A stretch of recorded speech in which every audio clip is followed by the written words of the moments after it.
They're standing outside. The awkwardness is unbelievable. This is why I love Netflix, man. This Drive to Survive program, it's fucking awesome. Peter. Wow. All right, ladies and gentlemen, we're back. That's right, Drive to Survive, Season 1, Episode 4. Here's where the shit hits the fucking fan. I've said it in the review of Episode 1, 2, and 3. It's all coming in Episode 4, guys, and we have struck fucking gold. Here I'm going to explain, guys, like I've said before, in all of these episodes I'm going to do a breakdown of each episode as we go, and I'm going to tell you from my own experience with racing. I've done it for 13 years, and in every single year I've competed in racing, it's always the same old shit, whether it's karting, Formula 4, Formula 3, 2, Formula 1. It all boils down to the same, the politics, the corruption, the bitching, the moaning. And what you see in Drive to Survive is fucking goddamn accurate. I can tell you that for a fucking fact. Now, of course, there's going to be some scenarios where they're going to be exaggerated a little bit. But here's Peter to tell you where it's going to be exaggerated. So, let's get cracking on Episode 4. So, what I loved about the start of Episode 4, within the first 3 to 5 seconds, they're explaining the team bosses. We got Zach Brown from McLaren. You've got Christian Horner from Red Bull. They're explaining that Formula 1 is the Piranha Club. Quite honestly, Formula 1, karting, Formula 4, 3, 2, 1, they're all the fucking Piranha Club, guys. The politics, the corruption, the bitching, the moaning. It's in the same for every single fucking series out there in the world. It really is. It's cutthroat. But I like the way they start off straight off the bat. The Piranha Club. So much money. Cutthroat. That's what Christian Horner even says. Zach Brown comes in and says the politics is insane. And it fucking is insane, guys. Politics, politics, politics, and more politics. Okay, so what I love about Episode 4 here, guys, like I said, this is where it all kicks off now, baby. The drama. We are now introduced to Cyril from Renault, the team boss. Now, Cyril, actually, I'll be honest with you, he seems like a decent enough guy. Now, I've been going on and with my Formula 1 highlights and previews and the build-up to every Formula 1 race we've done up last year. We're going to do it again this year. And I've spoke about it in this Drive to Survive playlist that we're creating here for podcast and YouTube, where this guy is kind of a bit of an exception. I genuinely believe this guy really wants to do well. He focuses, he's committed, he wants the job done, he wants the best driver, he wants the best of parts, and not only that, when he has the best product, let's say, that he can get out of his team and manufacturer at Renault, he doesn't stop there. He keeps going. This guy's got fucking standards. He wants to win. I genuinely believe this. He's one of the team bosses that isn't actually a corrupt politician, because a lot of them are corrupt motherfucking politicians, ladies and gentlemen. I mean, it's insane. And I think the guy really does mean well. Yes, there can be a bit of bitching here and there, probably. We'll probably see more again as we go anyway in in Renault as we go throughout the season. But here's the scenario with Renault and what they're doing when Christian Horner is explaining that he gets the engines supplied by Renault for his team. So what's going on there? And this happens quite a bit in racing, where, let's look at this scenario. Renault are an engine manufacturer, as we all know, right? And they create cars. Now, Christian Horner is at Red Bull. Christian Horner really genuinely has done an amazing job to do what he's done. He's up against engine and car manufacturers in Formula 1. I mean, guys, you got to remember, you're up against Mercedes. You're up against Ferrari. Manufacturers like this. I mean, even the car that you drive on the road right now, the chances are, whether it's a Ferrari or not, the chances are a certain feature or new type of suspension or anything, or any new type of comfortable or safer seat that you have in your car, the chances are it's come from Formula One. Make no mistake about it, ladies and gentlemen. Formula One is the nest of creation, invention, ideas of how cars should be, and how you can integrate these new features or add-ons that you have in your car on a daily basis. Make no mistake about it. And even if they don't get involved with, let's say, a certain new, let's go for an example, a new safer seat, okay? They might not have had a 100% direct input into that car, but they would have had some indirect approach to that. In other words, they could have created a seat that's safe from Formula One, and then let's say Renault come along, now not Cyril, the team boss, but someone else that's working on the road cars at Renault, comes along and says, right, hey guys, we did create that new safer seat for Formula One, right? And then they'll have another division where they actually say, hey guys, actually, you know what? We've taken from the Red Bull team here. Now they've done their own little piece or add-on, let's say, but there'll always be a connection back to the Formula One team. Make no mistake about it, guys. So either way, whether it's a direct or indirect input that the Formula One team, they're always there at the end. They are the nest. They really are. They're the mothership, the nest, if you want to call it, whichever one. So here's where we have Christian. So Christian's getting his engines off Renault. And like I was saying, guys, it's really hard for a Christian Horner to come into Red Bull because he's not a manufacturer. He doesn't have hundreds of millions behind him to work on the car. Now, he would have money, yes, but if you get me, as in, what am I trying to say here? Sorry, maybe I'm not explaining this correctly. What Christian wouldn't have is the resources that a Renault, a Ferrari, Mercedes, BMW, God knows, whoever it is, he wouldn't have those resources. So he's really got to come into this fucking out the gate storming. And he got on Adrian Newey, one of the greatest decisions he's ever made in his life, because he knew that if Adrian Newey can set up that car correctly, which he has, and the car is fucking almost bulletproof at this stage, he knows that then you don't have to rely on the engine as much then. Like I think that was Christian's whole goal here. That get yourself in a position where you don't have to rely on the engine as much because he's not a manufacturer. So you see here now in the episode 4 where Christian's pissed off, right?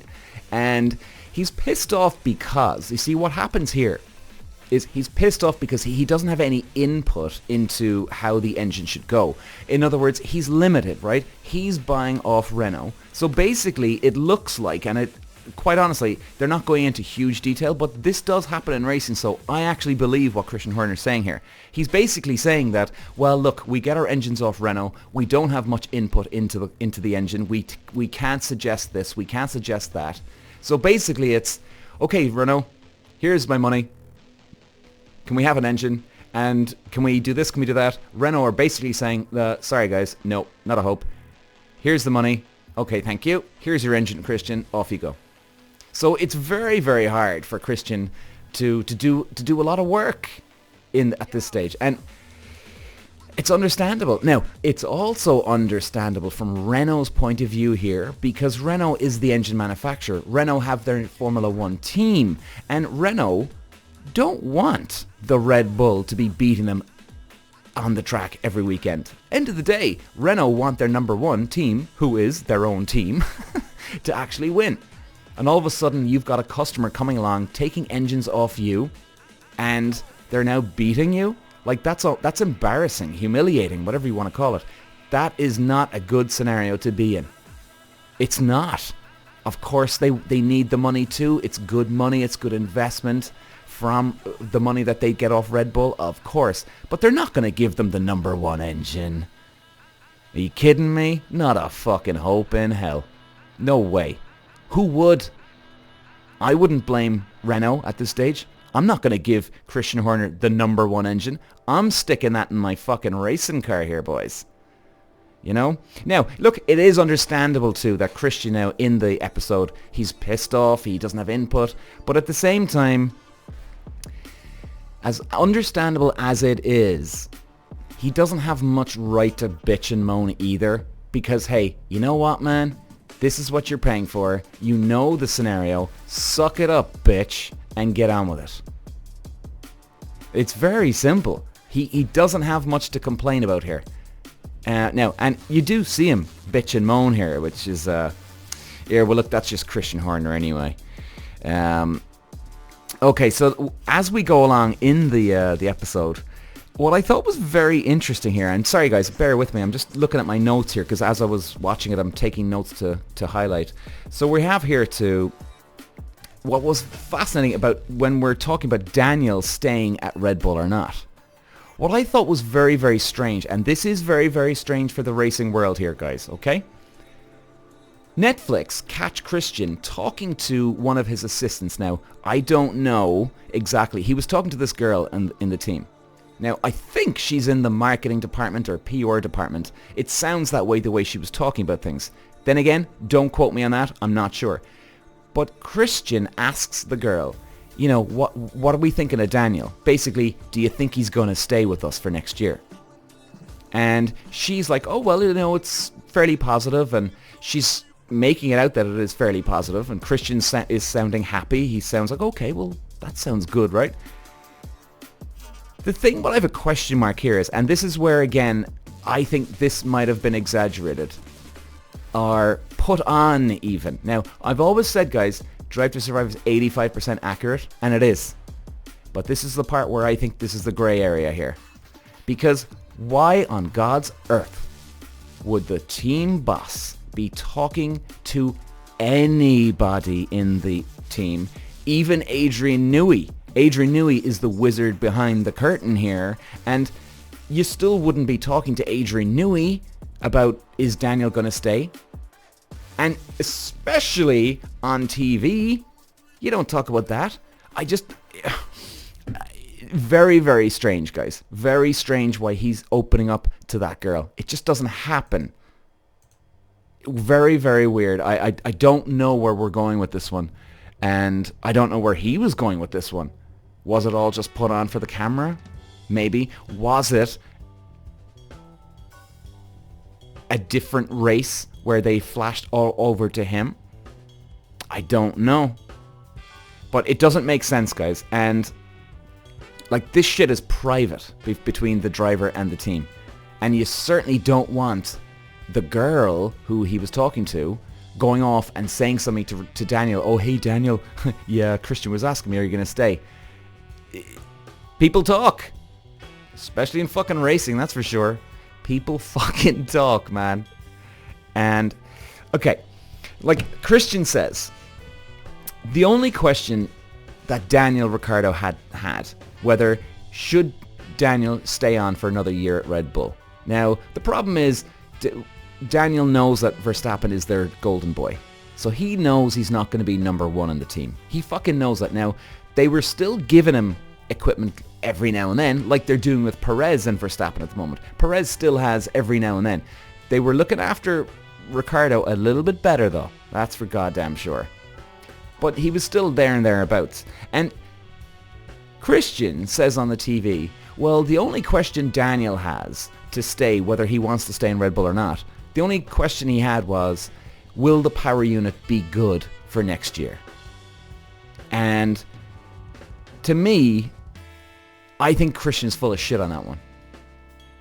Because most drivers, again, now depending on the scenario here, if you're having a chat with your team boss, and by the way, ladies and gents, I've been in this scenario plenty of times, okay? If you're a driver and you're thinking that you're not getting the best equipment, and you think, oh, teammates number one, they're looking after him, I'm getting the leftover scraps or whatever you want to call it. I don't think that that's going to be your first question, is the power unit going to be good? I think your first question is, Christian, it seems like your boy here is number one. What's going on? Even if it was a scenario where it was a waste of time, you'd still ask the question because you'd want to see his reaction. You'd maybe even be setting him up, but like that would be the first question. Daniel asking that question, will the power unit be good? That's his first question. Bullshit. Total bollocks. There's no way that that's his first question. Not a hope in hell. Now, if it is Daniel's first question, let's say I'm wrong. Let's say I'm wrong. If it was his first question, well, Daniel's a puff and he's a placeholder in the fucking team and he's happy being there. Because he knows he's not going to win the championship with Verstappen in the team. Not a hope in hell. And some drivers, they like to just sit there in Formula 1 and just get some attention, be famous, get some money, and yeah, I don't know, guys. I really don't know. And then it was great. And here, flashing on now, here comes the tension, baby. Here comes the tension. I love the way Christian then, he announces he's leaving Renault. Now, okay, let's look at it from both angles, right? Let's look at it from Christian's side. For Christian, he wants to win races. He wants to win championships. So it's very, very understandable that, okay, you know what? Mr. Red Bull, the shareholder, Mr. Red Bull, we're not getting what we need out of Renault here. We're just not. We have no input. We've tried to get input. They're not going to give it to us. We're very limited. We can't do much here. We can't do shit, in fact. So they said, fuck it. We're going to try Honda. And quite honestly, I do applaud Christian because, hey, look, you're not in a winning position. Like, for a team boss, if they were winning races all the time in the championships with that Renault engine, it would have been a much tougher decision because, hey, you don't fix what's not broken. You know, you don't fix what's not broken, so it would have been a much harder decision. However, they weren't winning that many races, and Christian just said, fuck this, I'm out. So I totally understand. Christian wants to win. He doesn't want to be fucking around anymore. He wants to get back to winning ways. Especially he had Sebastian Vettel win 4 world championships back to back 4 years in a row. So the man absolutely 100% wants to get back to his winning ways. And fucking damn right. And I love his approach on this one. He said, fuck it, let's do it. So he signs up with Honda. Absolutely. If something's not working, change it. We should all take that note in our lives. Me, everybody else. He said, let's go for it. And it's good. I mean, and what I love about it, the episode is that you see Cyril and Christian outside the conference room. Now, they're outside, okay, because a lot of the team bosses at race weekends, they'll be asked to do a team conference. So many of you probably have seen where you've got the drivers, right? They do a pre-interview before the race weekend or during the weekend and after the weekend. But before the race weekend, they'll also do one for the team bosses. And they'll have all the team bosses lined up and they'll talk and ask questions and this and that. So the drivers have their own one and the team bosses have their own one. So it was great though. The two boys are waiting outside. And guys, honestly, you should fucking watch this program if you haven't seen it already. And I've seen this happen before. That awkwardness I saw between the two of them. Cyril, Christian, they're waiting outside to go in. And they bump into each other. Now, Cyril knows, oh, okay, well, he's gone. And Christian is standing there too. You can see there's a bit of a fucking smile on Christian's faces, and you know what? Go fuck you, Cyril. I'm not taking any more of this bullshit. So it's hard to know exactly all the ins and outs. You know, was Cyril an asshole to Christian? Was he not? Was he deliberately being an asshole? It's hard to know. Or was he being fair? It's hard to know. And Christian could have just been bitching and moaning. And let's be honest, he is a bit of a bitch and moaner, Christian. And they're standing outside. The awkwardness is unbelievable. This is why I love Netflix, man. This Drive to Survive program, it's fucking awesome. Jesus Christ. Incredible. And, you know, you can see, like, they're in the conference room and Christian's explaining now. So let's stick to Christian's side of this. Christian's explaining why he left. Now, let's look over in Cyril's point of view.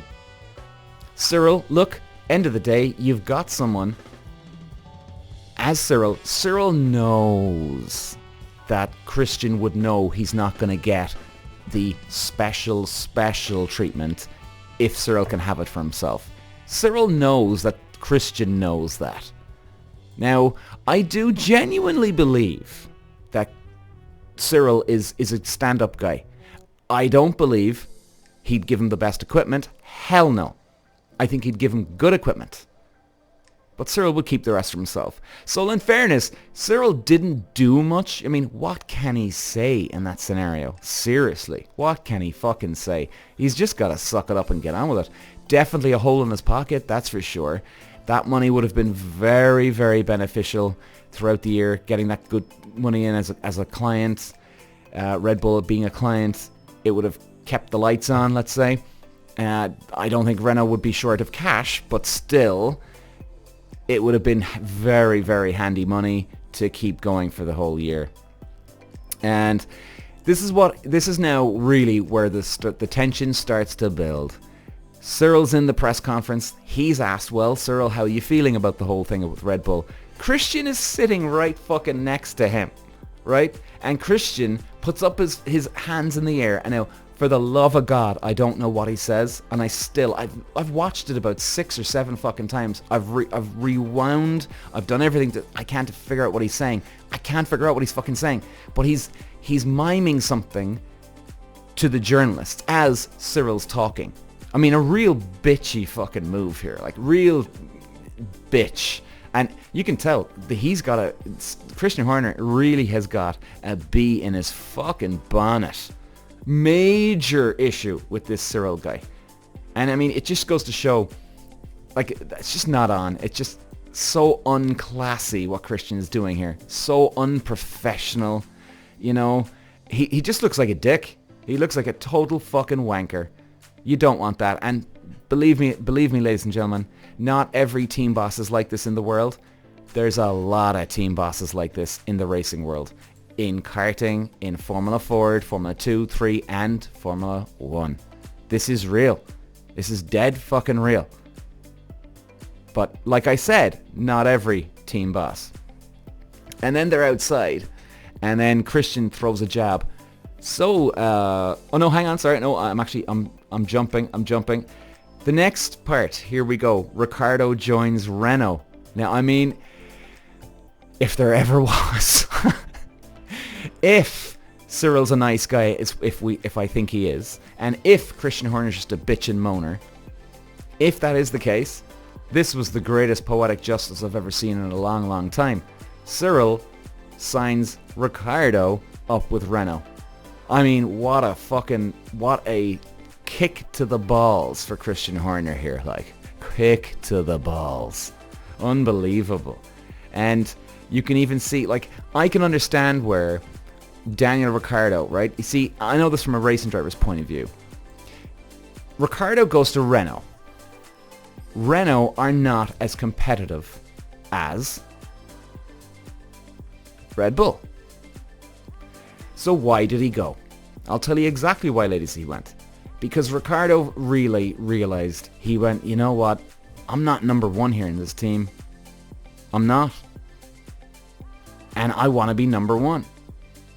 And obviously, Cyril sat down with Ricciardo at one stage before he signed and said, look, these are the plans going forward. And in fact, you even see it too, where Ricciardo's manager, I think it's his manager, or I think they call it something else, but basically his manager, Cyril is pointing out all the stuff that's going to happen with Renault going forward in the future. He's showing that to his manager now. You can guarantee that they showed Ricciardo too. Ricciardo would have asked, can I see it as well? So I think it was definitely Ricciardo's decision and said, look, I'm going to be number one in the Renault team. I'm going to get all the superstar attention. And their plans going forward look pretty solid. They look legit. They look very, very promising. And quite honestly, ladies and gentlemen, I've been in this scenario too. Sometimes, again, we're saying sometimes, it's better off going to a different team, being the number one in that team, than staying in the top team or one of the top teams and being the number two. For instance, even let's flash forward, okay? Even in the Formula 2023 season and 2024 and it coming up now. Perez in with Verstappen. I genuinely believe Perez would be in a much better position if he was in a different team. Even though it's the top team, how many races did he win? He won 2 last year in the 23 season, right at the start of the year. Then all of a sudden, they all realized, uh-oh, he's a threat, Verstappen's not winning, and then they slowed him down. So, in many ways, you're fucked. Now, for Perez, I think he's just a placeholder. He knows it too. He's happy to be in the top team. He's happy enough to get a victory here now and then. I don't think the guy's hungry for championships and race wins. Not really. Not really. He'd like to win in races and championships, but I don't think it's going anywhere. I don't think... he's not hungry, man. He's not hungry to win and succeed. His standards have dropped if he had standards before. He doesn't have the standards to win. And look, for Ricciardo, I can see this in this scenario. I applaud him for this because he probably would be making more money at Red Bull. Again, we don't know this, but probably he would. He'd probably get a couple of more victories here and there with Red Bull in the next season. So let's say he didn't sign up with Renault. He probably would have got, let's say, maybe 1-2 victories in the next season coming up. Probably would have had quite a few podiums as well. And he sacrificed that to be the number one in a different fucking team. And Renault weren't, they weren't taking on the world by storm here at the moment. They were still struggling, so even to get a podium for Renault would have been a fucking achievement. So I like Daniel's approach here, I gotta say. I applaud him because he could have settled just for a couple of victories here and there. I really do fucking applaud him for that one. Hats off to you, sir.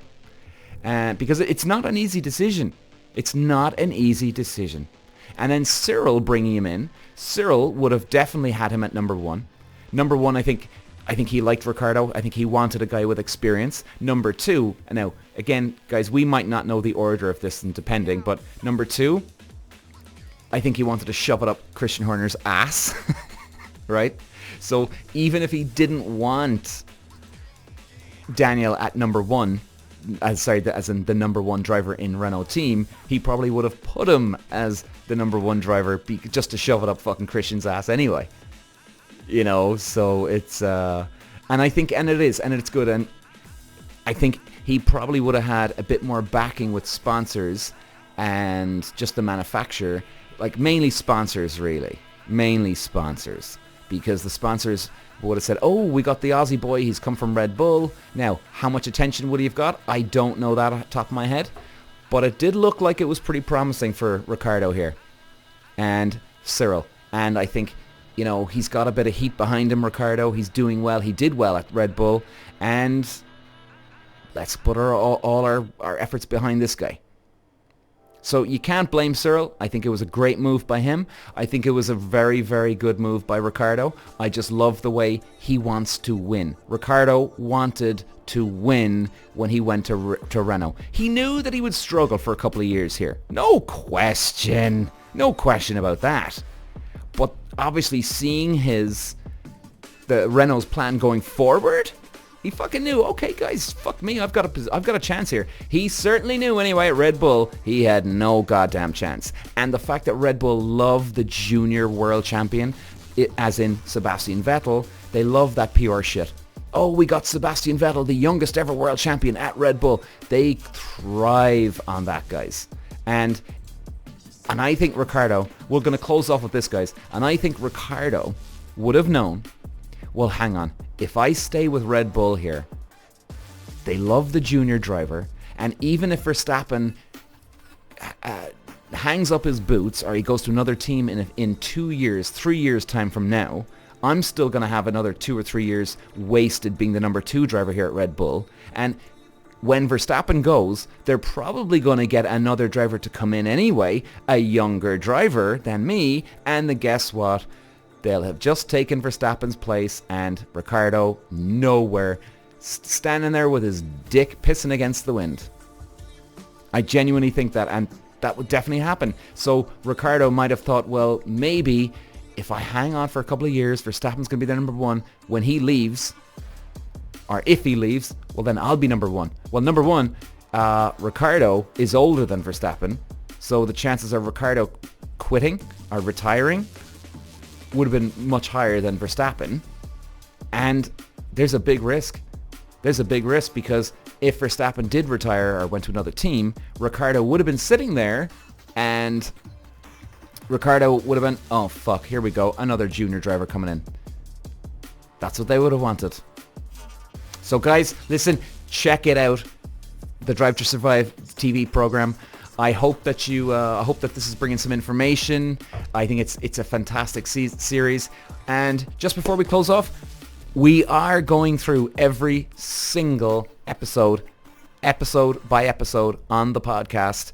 And obviously coming up next is going to be episode 5, which is, isn't it? Yeah, episode 5. I'm getting confused here. So guys, thanks for listening. I love y'all. Take care. Peter Walsh.